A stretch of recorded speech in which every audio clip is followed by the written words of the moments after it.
Hello అండి అందరికీ.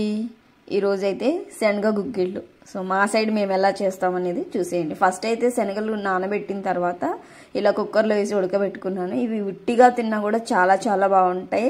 కొన్ని సైడ్స్ బాపట్ల అక్కడ దగ్గర అయితే సన్న మసాలా అని చెప్పేసి మనకి ట్రైన్లో ఎప్పుడు దొరుకుతూనే ఉంటుంది. చాలా చాలా టేస్టీగా ఉంటుంది.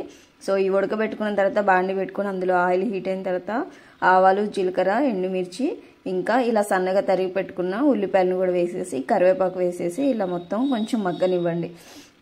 మనకి ఈవినింగ్ స్నాక్స్ లాగా అయినా సరే చాలా చాలా బాగుంటాయి అన్నమాట. సో ఉల్లిపాయలు అలా మగ్గిన తర్వాత దీనిలోకి ఉడకబెట్టుకున్న ఈ శనగలు కూడా ఇందులో వేసేసాను. దీంట్లోకి కొంచెం లైట్గా ఉప్పు, కారం వేసేసి మొత్తాన్ని ఇలా ఎగరవేసి కలిపేసాను అనమాట. ముందే గంట పెట్టి తిప్పకుండా.